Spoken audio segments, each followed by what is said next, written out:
2018 is the 50th anniversary of the assassination of Reverend Dr. Martin Luther King, Jr. All eyes are turning to Memphis, Tennessee, to remember the tragic event that happened at the Lorraine Motel, now the location of the National Civil Rights Museum. The internationally acclaimed institution immerses us in the civil rights struggle from slavery to Dr. King's assassination. The Smithsonian affiliate wants us to come here to reflect on the past, to focus on the future. I'm Gail Anderson at the National Civil Rights Museum here in Memphis, Tennessee, where museum officials ask, 50 years following the assassination of Reverend Dr. Martin Luther King, Jr., where do we go from here?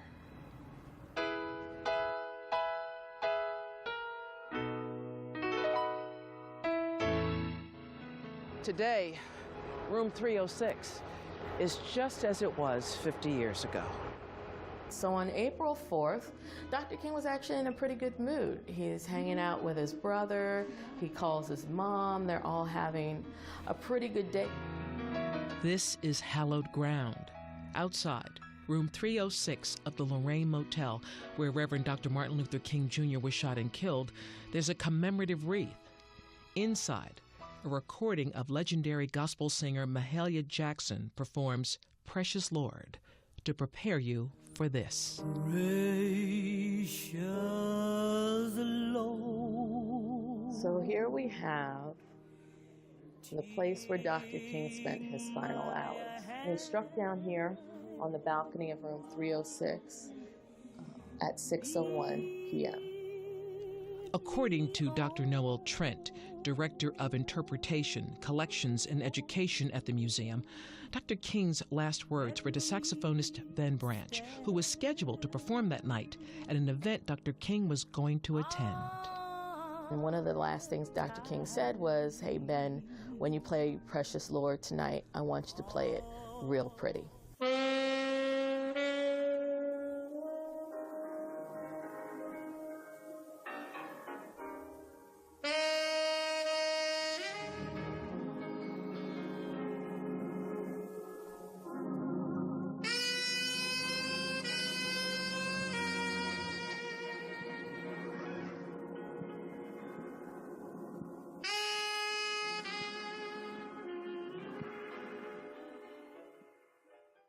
The Lorraine Motel was a safe place for African-American travelers and visitors during the Jim Crow era.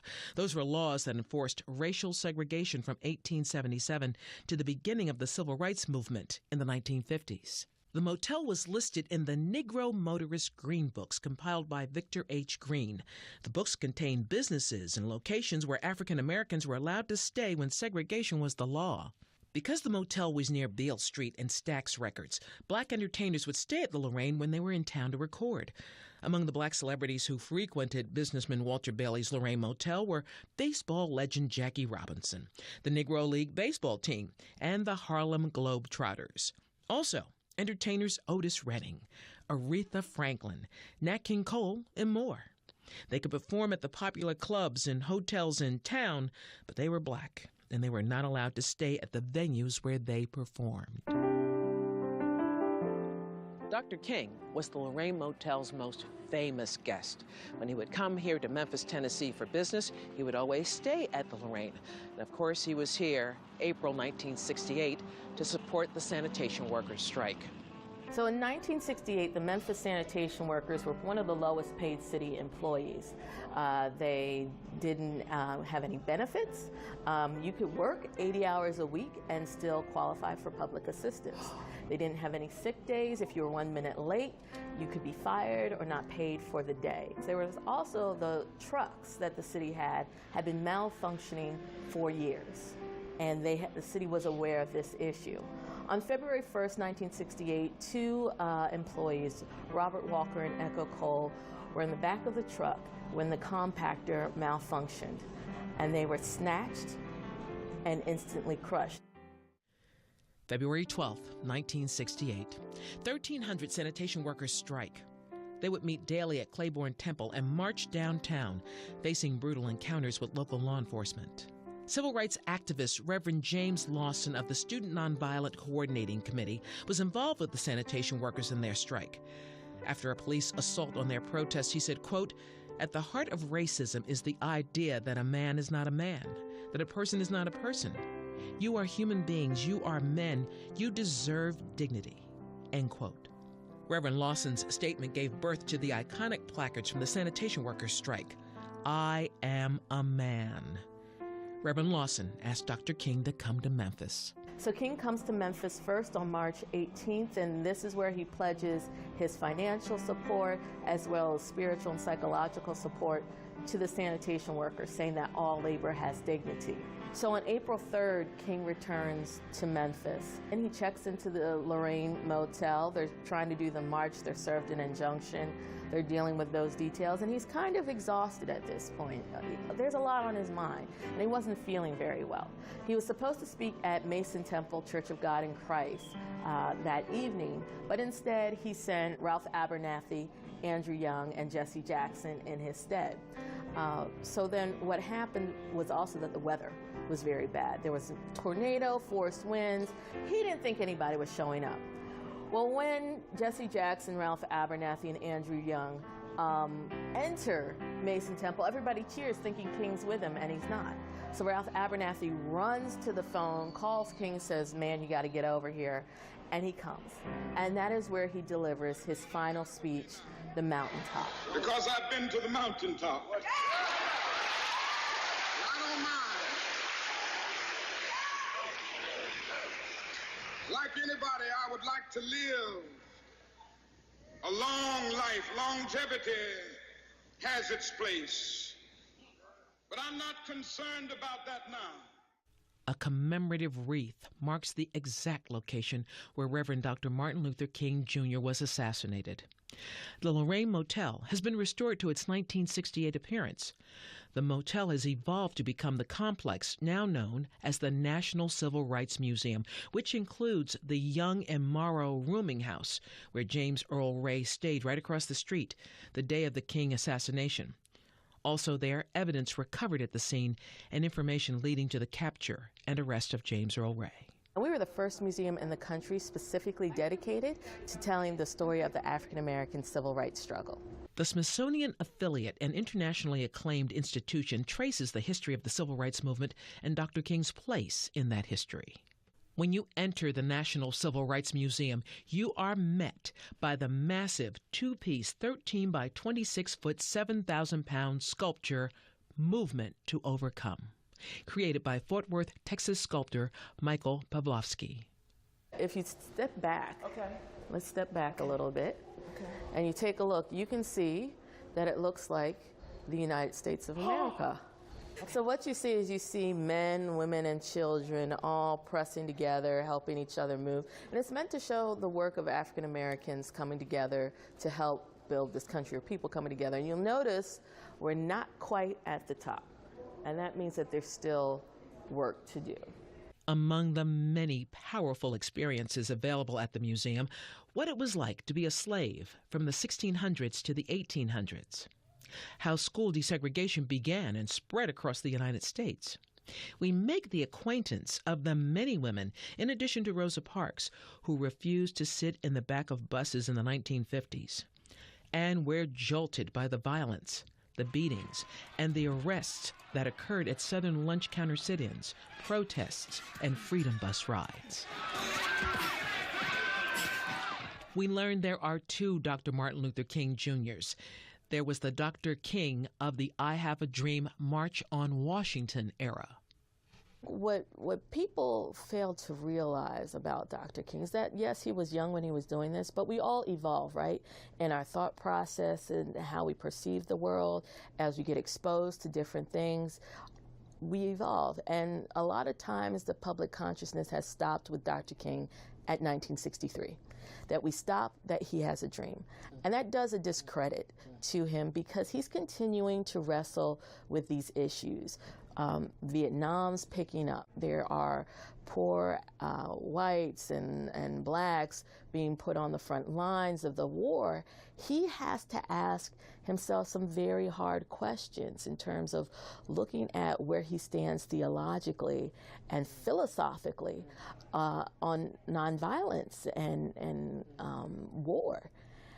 And Dr. Trent says there's the Dr. King of the I Have Been to the Mountaintop, Memphis, Tennessee sanitation workers strike era. But somewhere I read of the freedom of assembly. Somewhere I read of the freedom of speech. Somewhere I read of the freedom of press. Somewhere I read that the greatness of America is the right to protest far right. And so when we see King in this 67 time period, we're seeing someone who's really taking the time to really wrestle with these issues and understand that he could not stay in the space that he was in and not say something. He couldn't be this leader having to address civil rights and voting rights and not acknowledge that poverty is a huge impediment to equality and equity. He can't sit there and say that I can't advocate nonviolence at home and then somehow be okay with civilians being bombed in Vietnam and Cambodia. How could he say that injustice anywhere is a threat to justice everywhere and not address injustices in other places? And so when we minimize King to the dream, we do him a disservice of a man whose phenomenal intelligence wrestled with some difficult questions throughout his life and was willing to take some unpopular actions to create the society, a better society and a better world. Dr. Noel Trent of the National Civil Rights Museum goes on to say just as Dr. King was growing and changing with the trials and tribulations of the civil rights movement, so were the people who were on the front lines of some of the most dangerous nonviolent protests of the movement. Coming up next, we take a look at the ordinary people who were doing extraordinary things, preparing their wills or living trusts before traveling to a dangerous sit-in, a dangerous protest, or a dangerous freedom bus ride. Oh, freedom.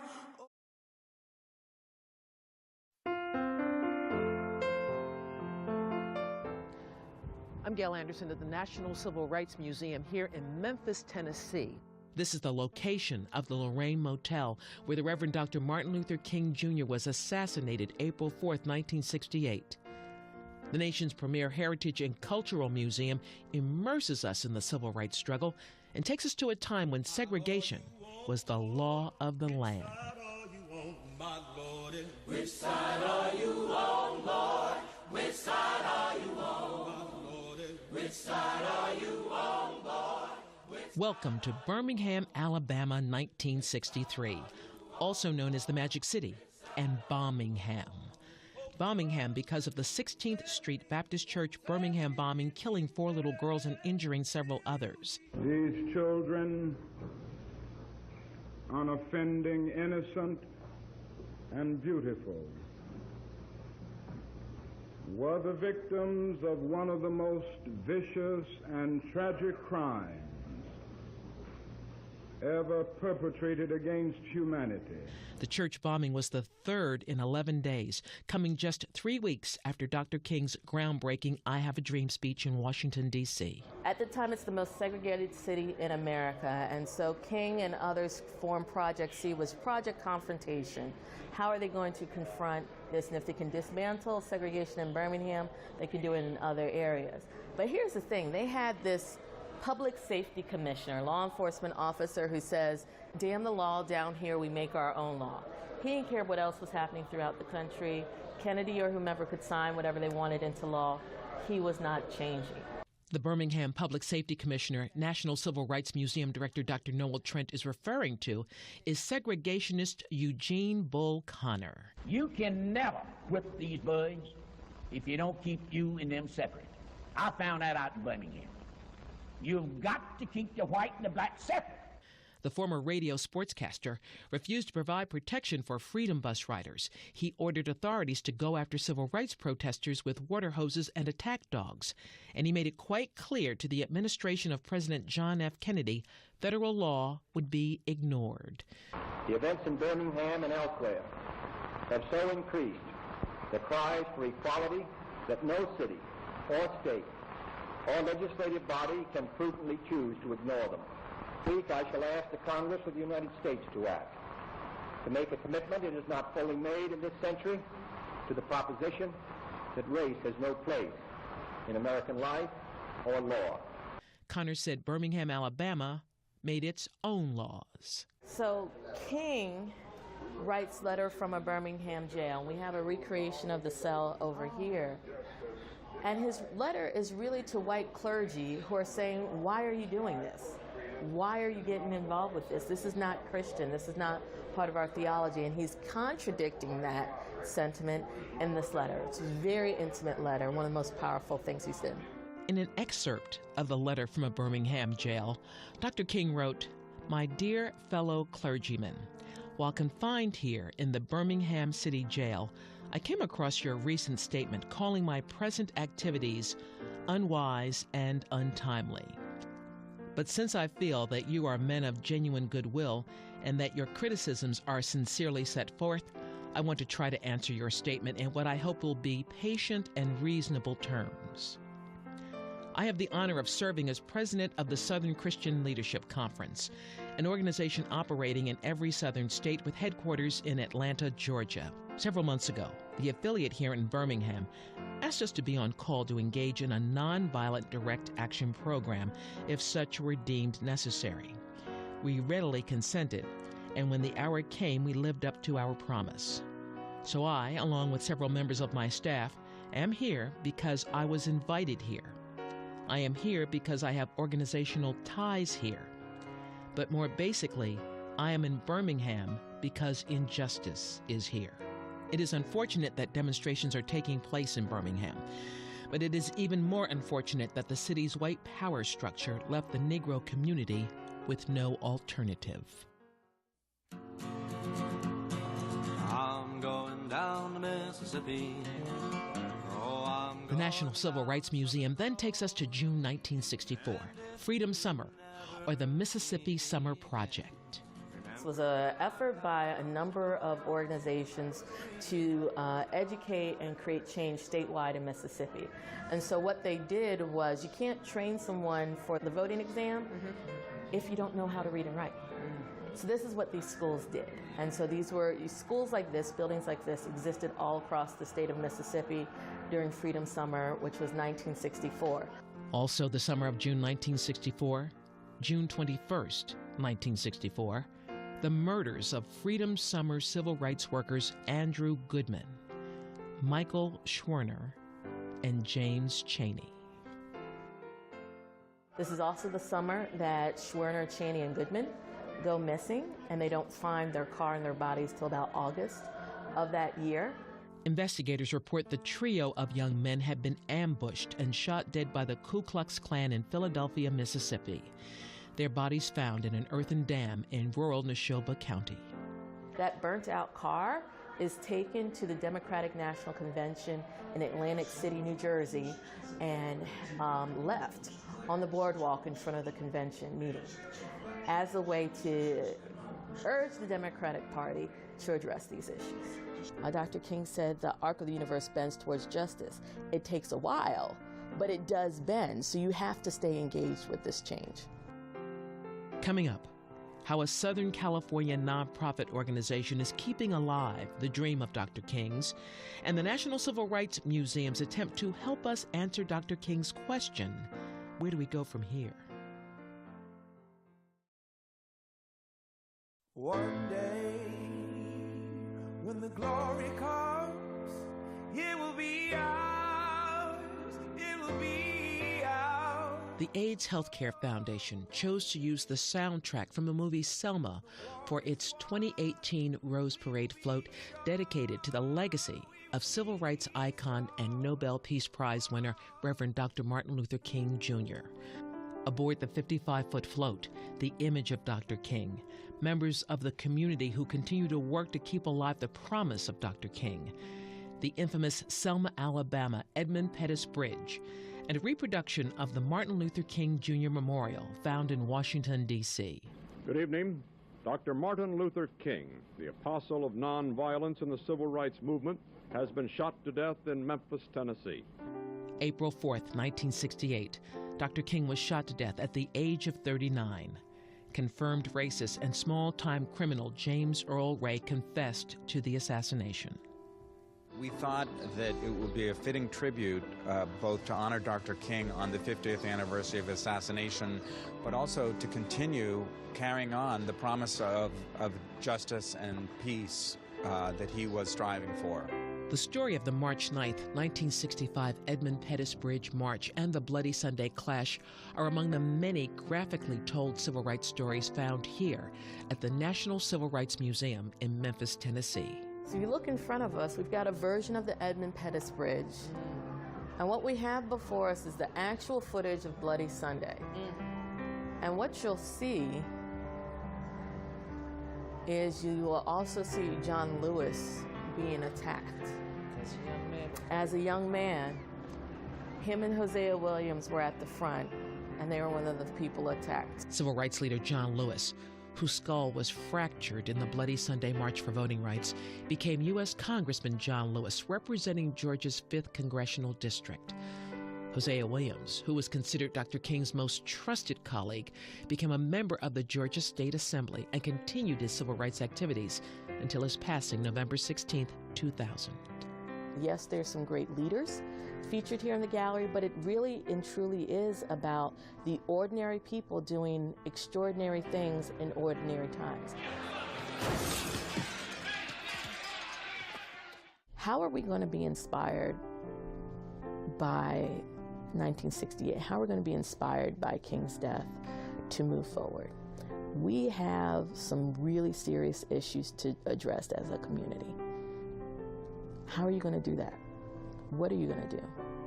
What is your answer to the question, where do we go from here?